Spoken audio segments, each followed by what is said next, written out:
What's up, people? It's Big Will, back again with a little story. I told you a little bit about me. Growing up, having a father that was in and out of prison my whole life. It's something that I've known, it was familiar to me. Going to see him in prison, it just felt normal that when I finally went, it wasn't nothing new, He was a big dude. My father was a big dude. 6'6", 6'7", right around there, 6'6" and a half is what I've told, without shoes. But I've learned a lot of shit. I've learned how to fight for my father. I've learned how to defend myself. I've learned how to stick up for myself.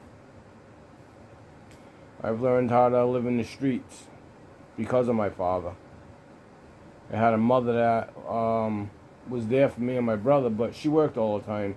So me and my brother, we kind of ran the streets, I had other brothers and sisters that were from my father that we didn't grow up together. We seen each other periodically, but we didn't grow up together. I can't say that my life was bad growing up. Just alone, you know what I'm saying? Like, me and my brother, we had our own friends. He had his friends, I had my friends. He went his way, I went my way. If we needed each other, we came together. If he needed me, I was there. If I needed him, it was a phone call away. I remember being locked up and having the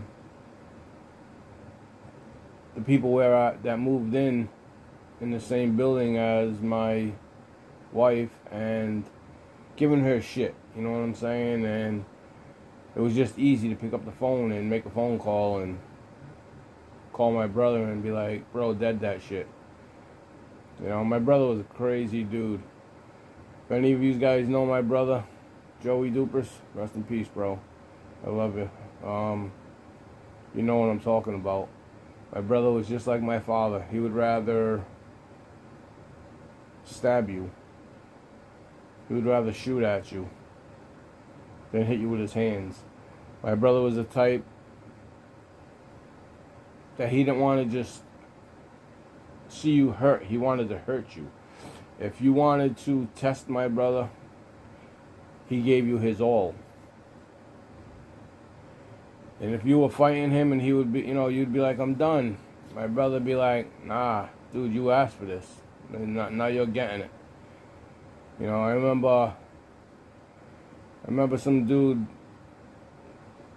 one time coming after my uncle. And this was the first time I ever seen my brother shoot at somebody, which just blew my mind. To know that he didn't have that care, He didn't care if he killed somebody, I could say that he didn't care if he killed somebody when he went to that place in his mind once he took off. I remember fighting my brother, and later on after the fight, that was one thing my brother could never do, is beat me. And I say that respectfully. My brother was a bad dude. He was a year younger than me. But I had compassion for people, When I would fight with people, I would like for them to hit me first, and try to hurt me. Because I knew what I was going to do later, and I did it many times, but my brother wasn't like that. If my brother thought you were looking at him silly, he would hurt you, and I remember him hitting me just from me watching his back. He had left for Alaska. He went to a king crab boat in Alaska for a while. And he had gotten out of the mix of what was going on in my city, and he came back and he was messing with some really dirty women and shit, but he was young and crazy, pockets full of money. And I told him, yo, these girls are no good, you know what I'm saying? This girl was just in the hospital with a disease, and my brother would get embarrassed of me trying to guide him, trying to help him, as a big brother. And with his friends standing around, he always had to prove something. You know, he always had to prove, hey, I'm Joey Dupras, you know. And to 9 out of 10 people, he would make that point. But to me, I knew my brother. And respectfully, like I said, he just couldn't beat me, you know. And we only had 3 fist fights in our life. A lot of times it was just me grabbing him and choking him out. Like I said, I'm the type that, okay, so I was probably around 17 or 18. And one of my friends had given me a problem. And like I say, I grew up in the project, and it was with the group of friends that we had, it was to see who was the big guy, who was the tough guy in the project, you know. And I grew up watching that shit through different friends, different family members. And when it came my time, I had to prove that I was. So we would have boxing matches, you know, so we would still be friends. We would have boxing matches, and I got a high of having someone hit me and not being able to knock me out, and then having me drop somebody, you know. I'm right-handed, right? I'm right-handed, and these things, they hurt. But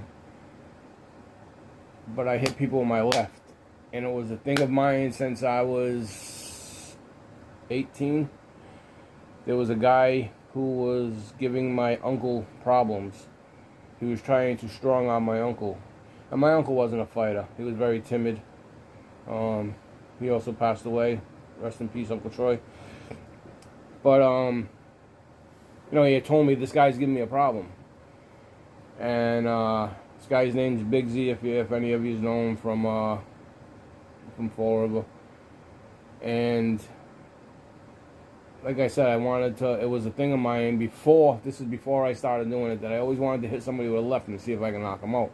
But when I knocked this guy out, again, he was an older guy, probably 24, 25. I was 17 or 18, something like that. 18, I think. And when I knocked him out, the adrenaline just flew through me like, holy shit, look at, you know, like, I would fight people and hit them with a left before I hit them with a right. Because my right is my dominant hand. I put my power into my right shoulder, my hip, when I punch, right? My left is all just shoulder, chest, and it's hand. And breaking someone's jaw with my left, it gives me this thing, like I didn't even have to use my right hand on you. You know what I mean? I mean, it was a cocky thing, but I had hit one of my friends one time, and I had hurt him.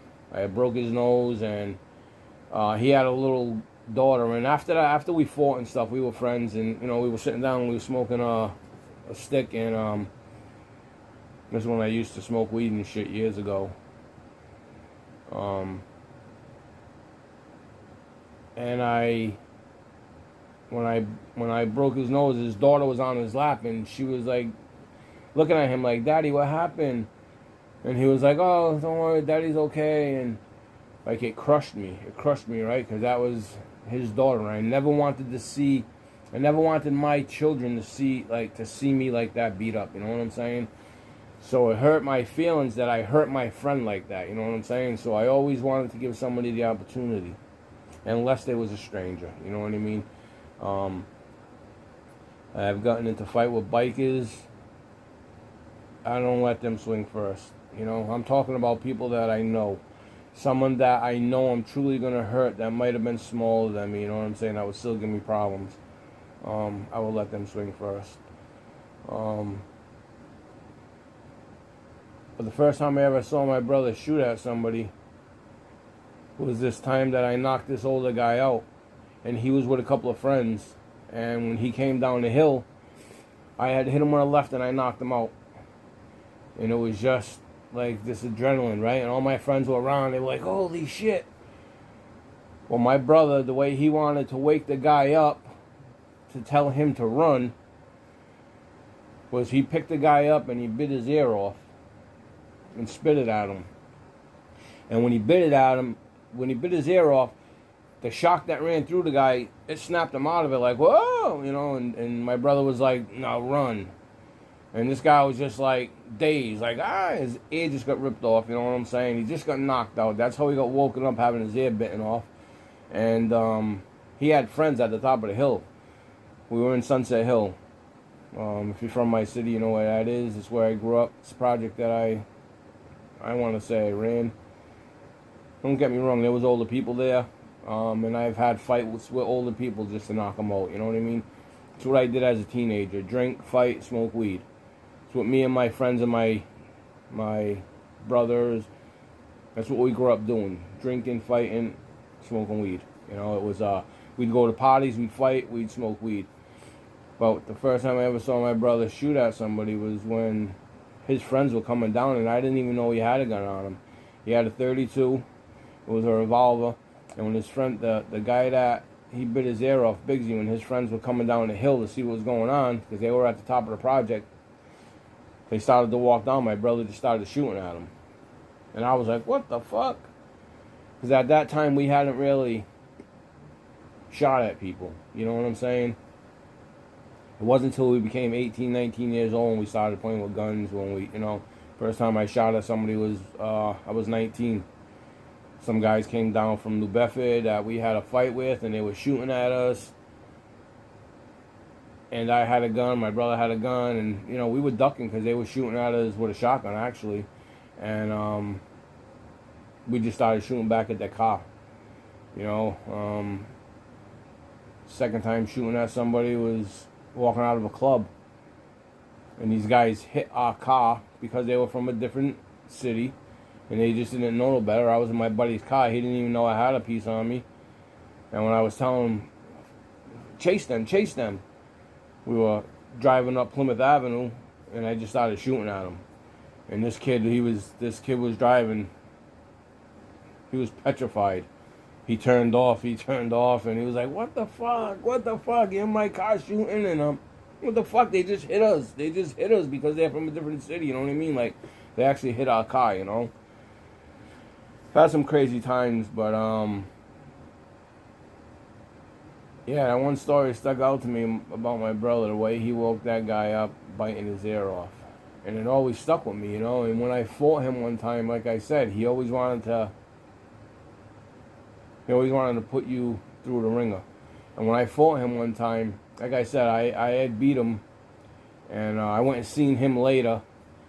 And he was, you know, he's sitting there with ice on his face, and I walked in, and I'm like, dude, we're brothers, you know, fuck this fighting shit, da-da-da, and, he told me, he said, you're lucky that I didn't drop you. He said, because I was looking to break your neck. I wanted to step on your neck and break your neck. And I looked at him like I'm your brother. And he's like, dude, when I fight, I just go somewhere. It's not about who I'm fighting, it's about what I'm doing, and my thing is to maim somebody.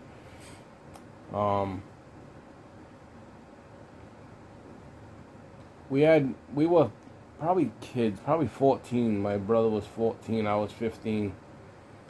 And my father had watched my brother fight somebody. And my brother beat this kid with his hands. And my father looked at my brother and said, son, that's not how you do it. And my father stabbed the guy 4 times. This is how you do it. And then handed the knife to my brother. And my brother stabbed the guy another 3 times. And when he tasted the blood, he got this, like, he was addicted to stabbing people, slicing somebody, you know. That was his thing. Yeah, just a couple of stories about my brother I wanted to get into. I'll tell you more. He's a crazy dude. Love him to death. I miss him to death. You know, I was just sitting here thinking about him, and I'm like, damn, man, I wish he was here. Wish he was here to go through this journey with me and to tell you guys some stories about him, you know what I'm saying? His time being locked up. Fighting with the Crips and shit like that in jail. I'll get into it more in another video, but just wanted to tell you what's up. A little look into my life. Like I told you, I'll tell you again, I got the things that have happened in my life. I can write a book. I can tell you stories. A lot of you will look at me and say, man, that's bullshit. But if you know me, if you personally know me, and when you hear me tell you, it's all true, man. I got nothing to bullshit about. I'm an open fucking book. Anybody ever has any questions, ask me. I'll tell you. You can look it up, you know. But again, I'm Big Will. Hey, I hope you like and subscribe. Hope you're part of the family. And I'll see you all in the next one. To all my loyal supporters, hey, it's a blessing. Thank you very much. Shout out to Janice Brubaker. She's a loyal one. She's there every video. She comments with me. Thank you, Janice. And I'll see you all in the next one. Big Will, life after prison. Let's get it. Peace.